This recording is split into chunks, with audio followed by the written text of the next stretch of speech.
abundance is where people are totally, truly happy for everyone's growth and we all grow together. That's the kind of people you want to be around. So I'd say make a list of the 25 most important people in your life and then do an audit. Are you spending time with them? Are you literally spending time with them? Because that's what's going to bring you the most joy. And are they the type of friends, type of business leaders that you can do business with, make an impact, change lives, and it's actually you're following your true North Star and your true passion. That's where the real joy comes. And that's that mastering the art of living. That's what you're talking about.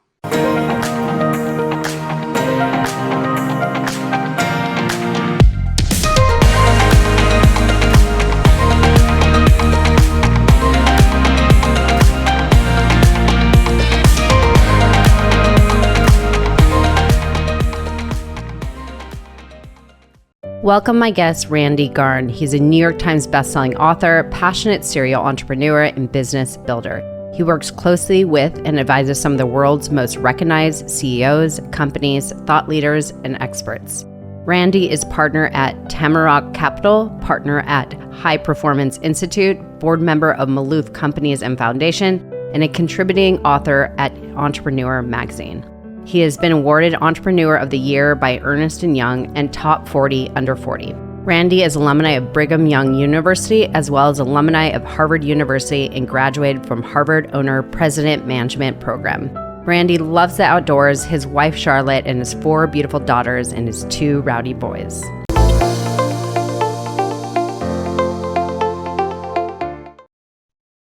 All right, I am welcoming on the show an absolutely incredible man that I just feel so honored to be in the presence with, Randy Garn. I just want to tell you, I don't know you personally, but I feel connected to you in some regard because, you show up on my Instagram feed. And I know we have a lot of similar friends or we're in this personal development space. And I just feel like your energy is absolutely contagious. You are just a joy, a light, and I just know you really, really love to serve. And I just want to really give you just praise for that because it's rare.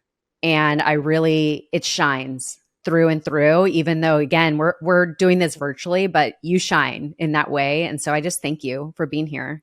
It's an honor. Yeah. Well, I appreciate you having me on. And I feel the same about you as well. Like I said in the pre-interview, you really are just a bright light, and you are, what it means to be a mother, what it means to be a businesswoman, what it means to also just to serve your community. I just really, really appreciate the way you show up for others and people's lives. And so I know we have a lot of really amazing common friends and mutual friends as well. So. Absolutely. And we'll go into this because I know you speak a lot on building relationships, and that really is a cornerstone of everything about who you are. At least that's one of your pillars and cornerstones. So we'll go into that. And because I really want to just grasp all the goodness you're going to share today, I don't want to go too much into your history, if you want to say. If people want to learn more about Randy Garn, they could go learn about your history, how you got into entrepreneurship, and really what brought you into building the relationships you have today, which are incredible, to say the least. You're surrounded by the best in the business and personal development. And since I'm in this space too, I really appreciate it. And I also know these are quality relationships you've built, but you built it over time. So I'm not going to go too deep into how you got into entrepreneurship, but I do want to know, how did you build these relationships? Because that's not something that happens overnight. So what kind of characteristics or principles did you put in place to be able to cultivate strong, healthy, sustainable relationships that are actually meaningful? Erica, it's a good question. And I thought about this a lot. Because I really do think it's not who you know, it's who knows you and what they think about you that matters most. And at an early age, I had some really powerful, impactful mentors, which one was my father. He was a high school football coach for 33 years. And honestly, I do feel super blessed because I met with another gentleman just right before this call who, his father was a drug addict, and then his stepfather was an alcoholic. And So I know that not everybody has the same opportunity, but I do feel completely and very blessed that I had a father that was very engaged in my life. And I want to be that kind of dad and that kind of friend and that kind of person. I think it stemmed a lot from his example of how he showed up for people in their lives. So like if anything, if a tractor broke down or like if the cows got out or whatever, like my dad was the first to be like, boys, get your stuff. We got Johnny's got the cows are out again, growing up in Idaho and having a ranch and things. And so I watched how he treated people. And I remember one of the times, when I was getting ready to go to college, and I remember walking down the stairs, my bedroom was upstairs. I remember walking down the shaggy carpets down to my dad, and I got my suitcase and everything. And I literally like grabbed my face, Eric, and he's like, Randy, I want you to remember two things that are going to make sure that you never go hungry and that you're highly successful. Because he's like, one, remember that people are always more important than things. And then he said, remember also to do as much as you can for as many people as you can, as often as you can, and expect nothing in return.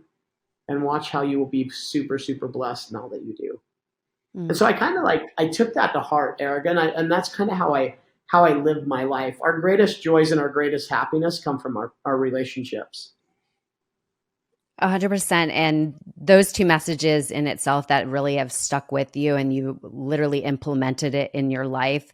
I think people need to really hear those words, because how could you implement that in your life? And I think a lot of people, when it comes to relationships, I think a lot of people feel burnt out, unfulfilled, and lacking something in their life because they're misaligned. And I think what's important is finding the relationships that you're actually aligned with. And so speaking to the people that are listening to this that are feeling that way, maybe just something is not right.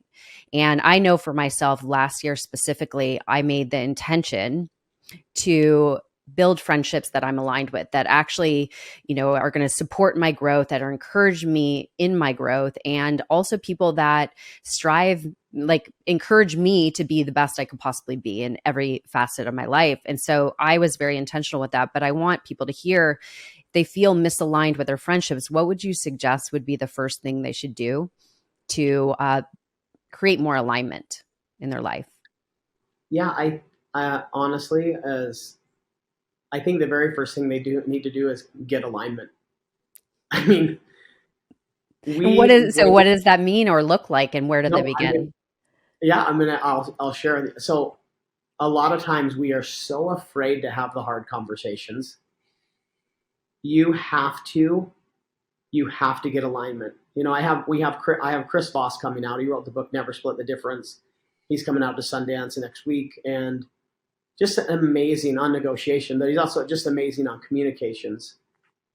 If you want alignment in your friends is, I love it that, Dr. Seuss says it if I can't remember the exact riddle, but essentially is if your friends have an issue with the way you feel or what you're doing, then they're not your best friend, your closest friends or whatever. So I always think if you don't have alignment, get alignment. And here's the methodology behind that. Have the hard conversations with them. Ensure that you're fully engaged and aligned and in sync. Getting in sync is the most important thing for your marriage, for your kids, for your business partnerships, for your deep, meaningful friendships. Is have those hard discussions. And it's important to understand that every relationship goes through 4 phases. It goes through a forming, storming, norming, and performing phase. And if you can't go through the storming phase, then you didn't make it, right? So the best friendships that I have and the deepest friendships I have, we've all been through those tough discussions on where you stand. And so there's a formula that I have. Again, that's forming, storming, norming, and performing. You're always going to go through that point that's just okay, is this a deep-rooted relationship? Am I doing more than just snorkeling with my friends and my business partners? Are we really scuba diving together? Are we really going deep and getting down to the root of what's meaningful to all of us? So I think it's important, especially in business relationships, that a formula that a really close friend of mine taught me named Tyler Norton he's just an amazing man. And I think he may have got this from his father. But he always taught me, like, UAC, understand, agree, and commit. Too many times we'll commit to stuff we don't fully understand, or we'll agree to things that we don't really commit to, right? So I think the deepest friendships are the ones that there's a very, very, very clear alignment. There's clear goals. There's clear understanding. And there's deep, meaningful mutual love, knowing that we are truly imperfect beings. But as long as you fully UAC, understand, agree, and commit, I think that's a great formula to build really lasting partnerships and friendships. I love that. I love how you lay that out. And there's the framework that everybody should meditate on. And I think that you're so right that people don't actually take time to reflect and go within and say, like, what feels out of alignment. I had a fallout somewhat with one of my friends that was actually a best friend. And one of the things she said to me, it just makes me think of this. This was a few years ago over the pandemic. She said to me, she's like, I don't like how you've grown. I'm like, what? I was shocked by it because I'm like, thank goodness I've grown. I actually, if there's something to celebrate, is that I've grown. And I personally think I've grown to be a better person through the lessons I've learned and all these things. And I thought that was really interesting. But you know what they say is, when you have a friend or somebody around you that basically is uncomfortable by your growth, that's kind of a sign that maybe they're not the right friend to support you on your journey. They're not somebody that's going to be there for a lifelong through all these struggles to celebrate you. And so I distanced myself from that friendship because it wasn't aligned with me anymore. Like, my growth it obviously put a wedge between us. So that's quite interesting when you start to kind of look at things in that perspective. Yeah. No, Eric, and you hit a good point. It's like, and my buddy Jay Shetty, he said, people come into your life for three reasons, for three purposes, a reason, a season, and a lifetime. 100%. And some people will judge you for changing. Others will celebrate you for growing. Make sure that you choose your friends wisely. 100%. And so I think that when you really understand the relationship side of things, is that I really just try to surround myself and try to bless those people's lives who have made my life better on my journey. And a lot of people, like, it's the first of the year, like, I'm working on business strategy. A lot of companies are working on, like, what is our 2023 business strategy? What's our economic engine? What's our revenue strategy? How are we going to increase marketing, sales? What's our leadership team need to look like as we grow? I'm sure you're working on this stuff, right? What most companies will come to me for, if I'm sitting on an advisory board or whatever, it's like, a lot of people miss the most important thing. What is your people strategy, Erica? Like, what people do you need? It's who, then what? And you have to think about those people that are working with you in your business, especially employees. Like, I love everyone I work with. Like, I work with my best friends. A lot of people just say, never work with your family and your friends. I totally disagree with that. I only work with my best friends, people that I love, like, and respect, and that are competent. Yeah. Because you're going to go to work with them every single day, right? And if you do have employees, if you do have people, love them, treat them with respect, grow them, glow them up, have them grow with you, make it intentional about that. So what I'm saying is, as you're doing your business strategy, ensure that you're also doing your human relationship and people strategy along with that. I love that. And actually, you do extraordinary things to support those around you that you really would say are in your corner. And I would love if you could share some of the things that you do that I feel is extraordinary, because I know you could really inspire people to kind of step outside of what would be considered the box of supporting people. Because I know a lot of people think, oh, okay, I want to get this. I want to get I want to get success and all these things. But to get success, you have to give, and you have to give, and you have to give a couple more times. And and the switch is giving from a place of genuine care opposed to giving to get something. And I know the things you do that are extraordinary. I'll just touch on one. I know you write handwritten letters. you're very intentional in those you support, which really shines way brighter than most people do. So can you kind of share some of those things you do and maybe encourage people to kind of think outside the box of the way they support genuinely support others? Yeah, I mean, honestly, and I've learned this, and being on a really close friend and on the board with Harvey McKay for years. He's one of my favorite guys. He is the best. He wrote the book Swim with the Sharks. Never trust the naked man who offers you his shirt. Dig your well before you're thirsty. I've learned a ton from Harvey, and then just try to take some of that to a whole nother level. Is that little things don't mean a lot. Little things mean everything when it comes to meaningful relationships. And so, for example, I have a full-time person that just manages my relationships. Like, Annika is the bomb. She's amazing. We try to never miss a birthday. I send out, like you said, like I've got 5 handwritten notes that are going out with books and a journal today. I'll watch for stuff. I don't send out Christmas gifts. I'll send out Thanksgiving gifts, right? To individuals. But sometimes it's just like little stuff that doesn't cost anything.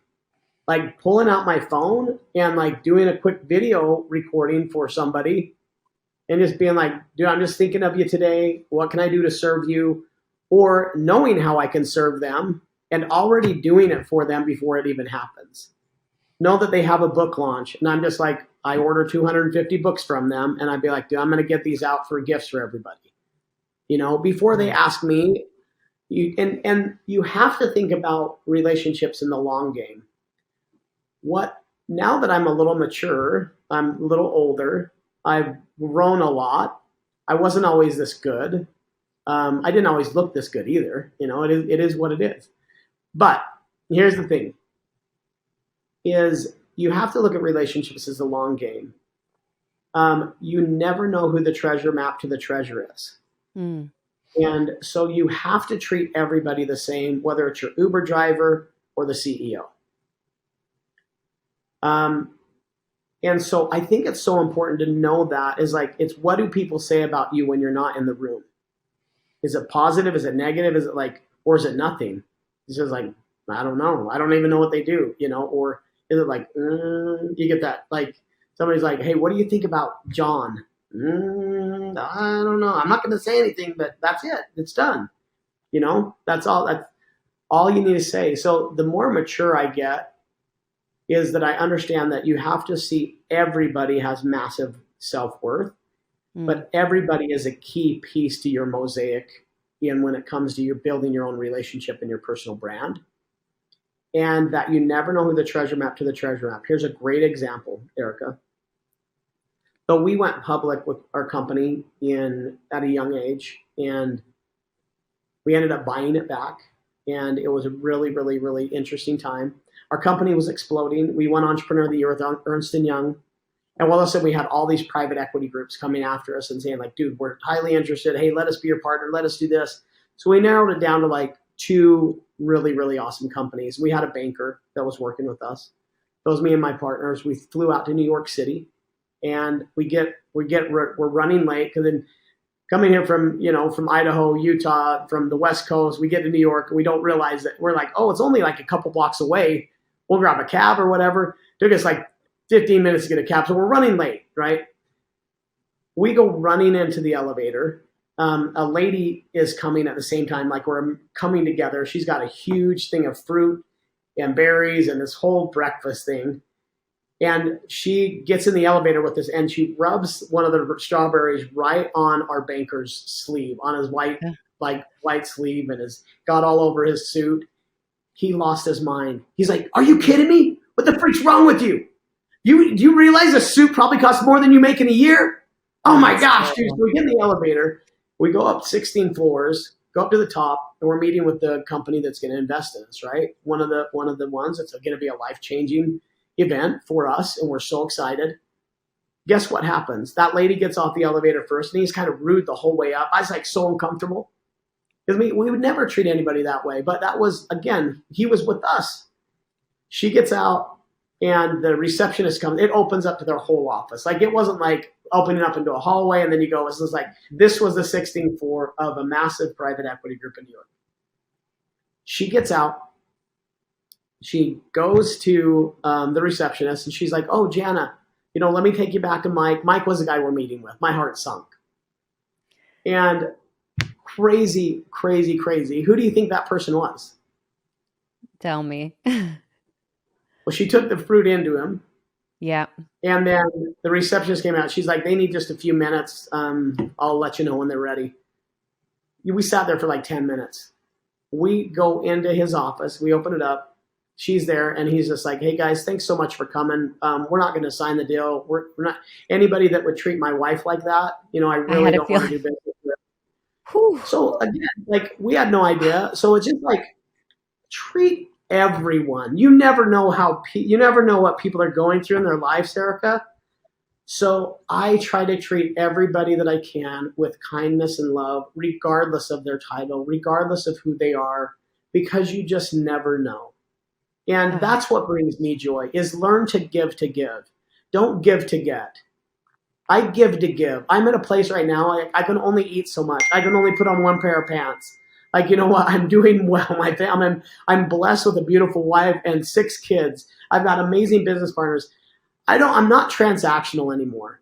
And I think most people in life are fully transactional. What will you do for me? How can you do it for me? I was on a call this morning, just like, some people want me to get them to an event, and like, I can't force it. And they're just like, "Oh, well, if you can't do that for me, then what good are you?" It's just like, so you have to think about the people you want to surround yourself with, who lifts and builds you up, and ensure that you're surrounding yourself with those type of individuals that both give to give. Because if you're a giver and you surround yourself with takers, you're going to get in trouble. But if you learn to give, all of a sudden you're going to get so wise to know, like, that's transactional. And very mature business leaders can sniff that out in a second. 100%. Oh my gosh, I love the example you shared. And I think that's really powerful. I think that's something for people to really grasp and understand. Like, it really does matter. And like you talked about a personal brand, like your personal brand is how you show up in the world. It's not just social media. It's every way, in the grocery store or whatever. And so I think it takes being very mindful of how you're showing up and checking yourself before you wreck yourself. But yeah, it's so important. So let's talk about, because I could talk to you about business, because you're like the man behind the man, and you are working side by side with the best in the business, personal development wise. I want to talk about life stuff, because I think you could provide a lot of value. And I feel you've mastered the art of living. You want to say you radiate joy all the time. And I think anybody that's watching this or listening to this could tell just by your presence, the presence that's felt. At least I feel it myself. So how do you ensure you are living in joy every day? Like, what do you set up or have as your cornerstones in your life to make sure you're living in joy every day? Because I think so many people, we all deal with stresses, right? There's one thing for stress to like knock us down and keep us down. There's one thing for stress to hit somebody and you're like, brush it off and I'm ready to take on life again, and you're one of those. Yeah, I think, Erica, it actually does come to a few things. It comes to having amazing energy, which comes with literally living your purpose. And I love passion, love, pursuit, podcast, right? I mean, that's what it really comes to. Are you aligned with, I always feel like, I believe in God. I believe that we're all created by a divine design. What's really interesting is I work closely with a really large Israeli company, and we all have a unique fingerprint, right? Mm-hmm. Did you know that our heartbeats, every one of us have a unique heartbeat that's even more unique than a fingerprint? We all have a unique heartbeat and pattern. Wow. And I think about that, I really do. I have joy because I see everybody as either they're a son or daughter of God, to be honest with you. Like, I never want to leave this earth or even leave somewhere where somebody felt like I didn't treat them or show up the best that I could. And so I think some of my joy comes from that, is just seeing that everybody has greatness in them. Mm. I really do. I have got to a place where I love people. I just do. I mean, and I have, so that's one thing, is it's like, how do you look at people? Do you look at people as a tool? Do you look at people as a means to an end? Like, do you really love your neighbor? Mm-hmm. It gives me great joy because I do love people. And even I have a hard time getting angry. I have a hard time because I always say, like, getting angry is like swallowing a poison pill, hoping the other person dies, right? Or, and I have a very, very easy time forgiving people because it's more of I just have a peace in my heart Mm-hmm. that I'm doing the best that I can, and I'm going to treat people the best that I can. And I think that's just lent to me. And I think people feel that if it's sincere and integrous. Then I think the other thing is like, don't waste your time with people who don't value your worth. Match your energy. Don't hang around people that don't have your back. Life is way too short. So I made a list of, like, and this was one of my mentors too. He said, Randy, make a list of 25 people that you love, like, and respect and you want to do business with. Is because we just sold their company, and I was like, these are the 25 people I want to do life with. This is why I'm going back to, like, that human strategy. This is what brings me joy, is now I'm doing business with, 17 of them. 4 of them were completely not who they said they were, and I was like, I don't want to be with them, right? So you actually find out, and then probably 10 of them are some of my dearest friends to this day. And still, I'm flying out and having an amazing time with them this weekend. We get together twice a year and talk about how we can double down on goodness. And so I think on a life side is ensure that you're not just completely trying to save everybody, or be around people like you talked about, be around those people that aren't happy for your growth. Abundance is where people are totally, truly happy for everyone's growth, and we all grow together. That's the kind of people you want to be around. So I'd say make a list of the 25 most important people in your life, and then do an audit. Are you spending time with them? Are you literally spending time with them? Because that's what's going to bring you the most joy. And are they the type of friends, type of business leaders that you can do business with, make an impact, change lives, and it's actually you're following your true North Star and your true passion?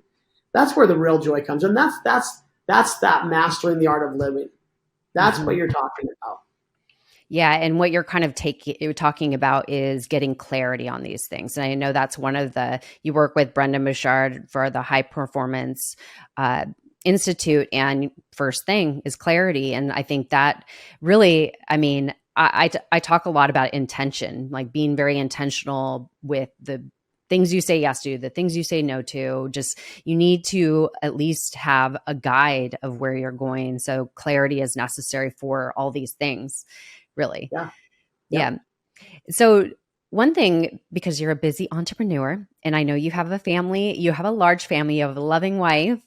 I would love to know more about your wife eventually, but because she sounds like the best. The way you talk about her is just the most beautiful thing. But you also have 6 kids. You're a busy, busy man. And I think one of those things that a lot of people struggle with when they're starting something new, entering the entrepreneurship space, or whatever it may just be, a career, balancing those things. What would you say to, I would love to say specifically men, but let's just talk about kind of everybody, like how to manage that, to make sure, because you were talking about, like, to make sure you're spending time with those relationships. I know there's seasons we go through where our business needs more focus to grow, and then our relationship, and then our kids are going through something, So how do you balance that? Because I think that's where the big struggle or the burnout is. Yeah. The most important thing that you can do is, there's a couple of things. The most important thing you can do, especially when you're with your kids and when I'm with my spouse, is to be present. Put your phone down, put it away. I put my phone in my office when I get home, and I spend the next 2 hours with my family. I really do consciously every Saturday and Sunday. I work super hard and I love it, but I also play super hard with my family. and I make memories. I want to be like my dad was. I want my kids to love me. I want them. That's my greatest joys. And so the most important thing you can do for your family is to be present. The other thing that, and to intentionally create experiences with them. Every Saturday, like I take my boys either skiing or fishing or hiking every Saturday. My twin daughter, I have 2 sets of twins, Erica. I know. Everybody's like, do twins run in your family? Yeah, they run all over our house all the time. What's your oldest kid that you have? I have a daughter that's 21, and 21. She's getting married in March. Oh, wow. I have a 19-year-old daughter she got a freaking amazing scholarship to the university, and she's like, Dad, I want to be an entrepreneur like you. I'm going to start my own goldsmithing business and jewelry business. And she's like, I'm not going to go to college. I'm like, dude, go for it, Allie. Let's go. So she wants to be a goldsmith, but she's actually going to go and do a service mission for 2 years. And she's leaving right after my daughter gets married. And I've got twin daughters that are 14 and twin boys that are 10. And life is nonstop, but it's so freaking fun. It's amazing. So I think just ensuring that my kids are, I haven't always been the very best at being present, but I am now. I'm actually super good now. But I think when I was a young father, when my oldest daughter, we always mess up our first kids, right? But Grace is my best friend now. But, I was running a company. My wife was running a company. We had 2 sets of twins, and a lot of pressure was on my oldest daughter. And so I probably didn't give her everything I need to. And then you just try to make up for that, right? Yeah. So I think the biggest thing is to be present. And then I think too, is that most men and most business leaders that I know, and I work with some really, really successful CEOs and people, and a lot of people come to me like, Randy, how do you have so much energy and so much joy? How do you do it? This is it. I'm going to tell you, is that I'm fully, fully, fully committed to my wife. Because there's so many people, and me and another business leader that he is as well. He's an amazing man, loves God. We don't go to the after parties. We go home to the hotel and we call our families and we FaceTime them. We don't go to those type of things because too many people in this world are searching for love that may be right in front of them. And love is hard. Life is hard. Being married is hard. But if you are fully, fully committed, then it makes it so much easier to live when you both are. And I think that's what me and my wife is like. My kids know that we love each other. My kids know that there's strength at home. I always talk about the home court advantage. If everything's right at home, you can be way more productive and successful in business. 1000%. You know what? My partner and I, we were seeing or continuing to see a pastor that for premarital counseling, and he's a pastor. And so it's very faith-based. And I remember him saying that when everything is right between you two, everything else falls in line.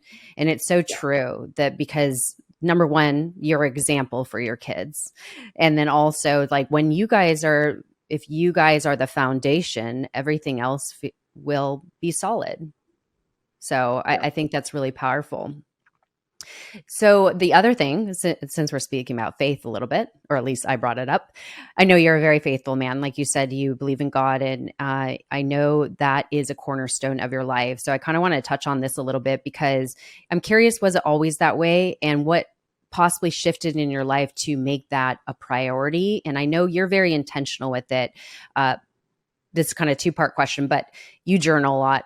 We'll go into that a little bit just to touch on it, because I think part of cultivating faith and putting faith at the center of your life is being intentional with the time you spend with God and whatnot. And also through these other things you do, such as journaling and whatnot. So yeah, I'm kind of curious about that. Yeah. I'd be happy to share with you some of my tricks, tactics, what I do, to really stay grounded and to really stay in the right space.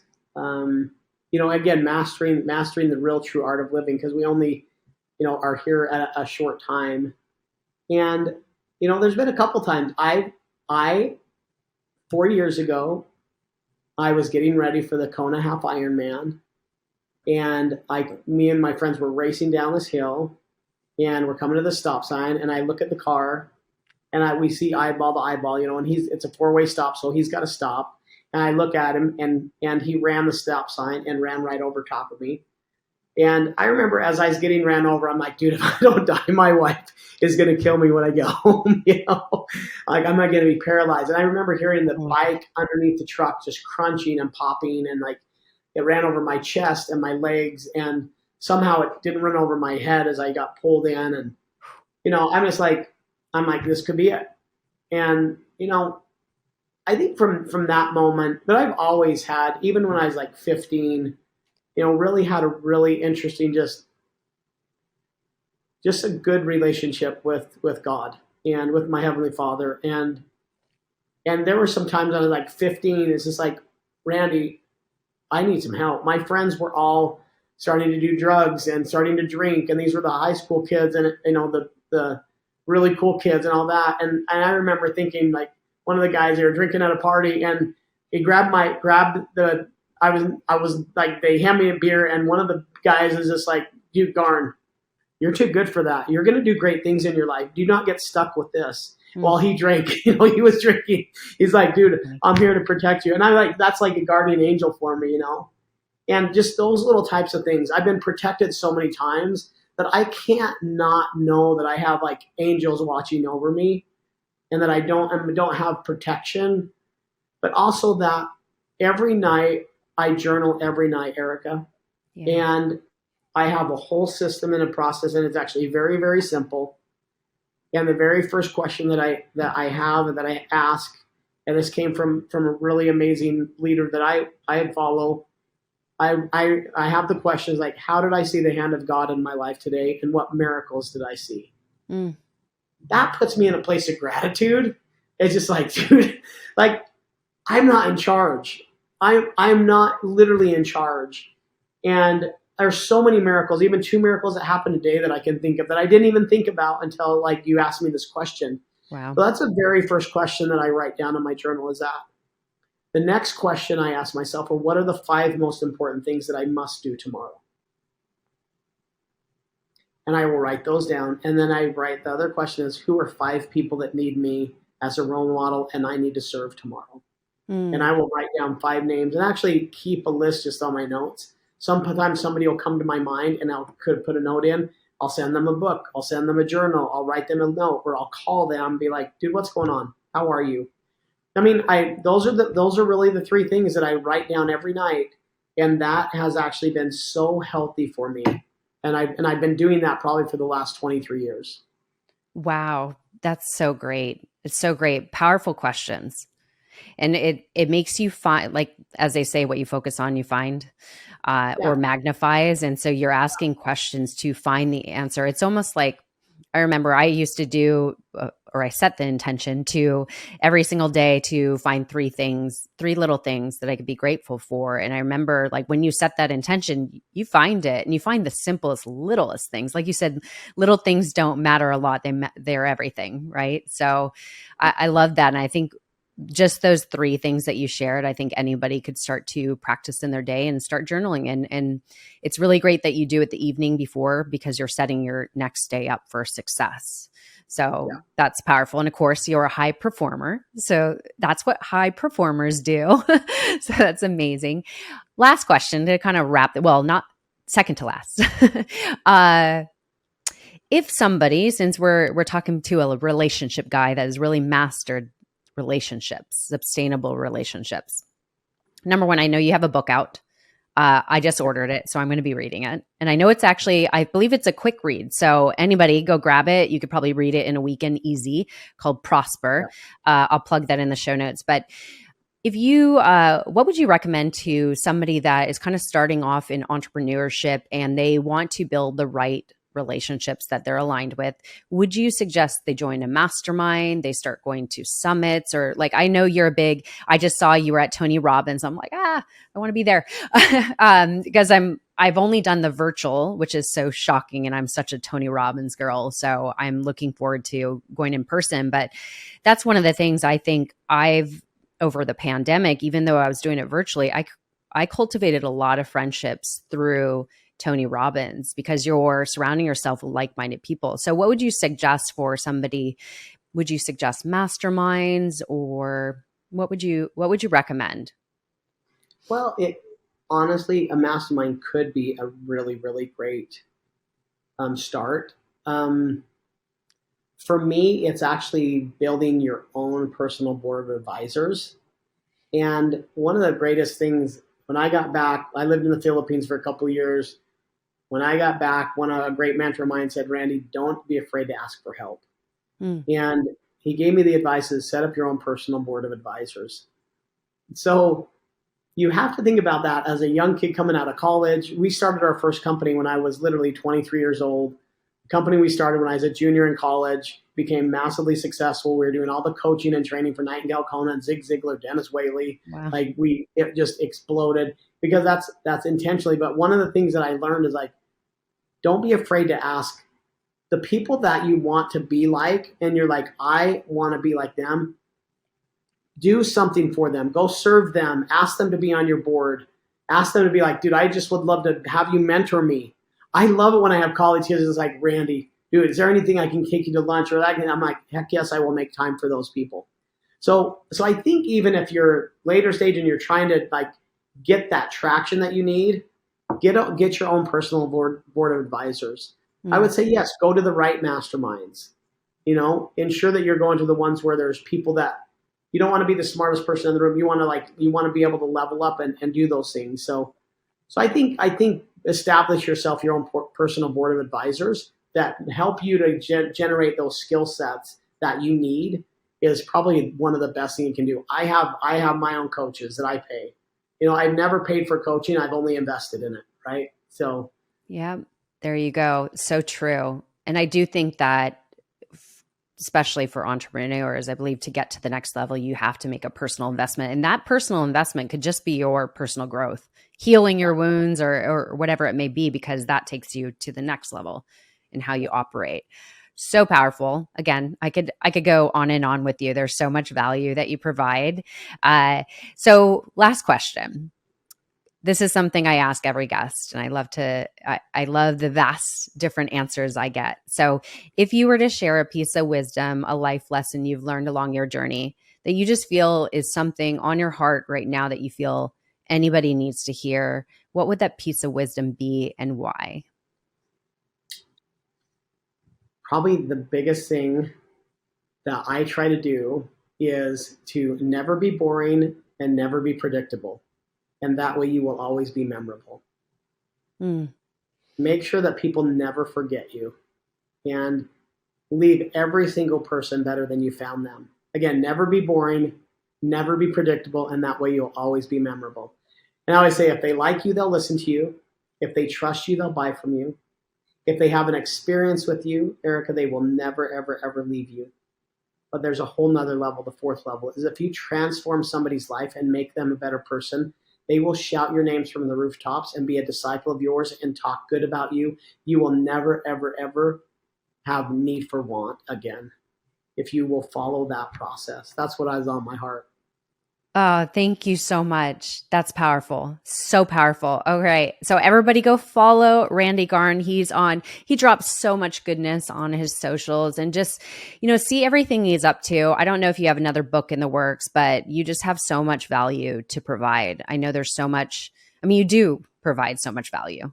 So I just thank you for being present in your life. You are truly, number one, I could tell you're a phenomenal father. And so you're teaching your kids how to really show up in life and make an impact the way you have in the way you serve. And just thank you for your friendship. Thank you for your support, from afar. And I appreciate you. Thank you so much. Eric, you're the bomb.com. You're the best. Thanks for this time, man. You're so great.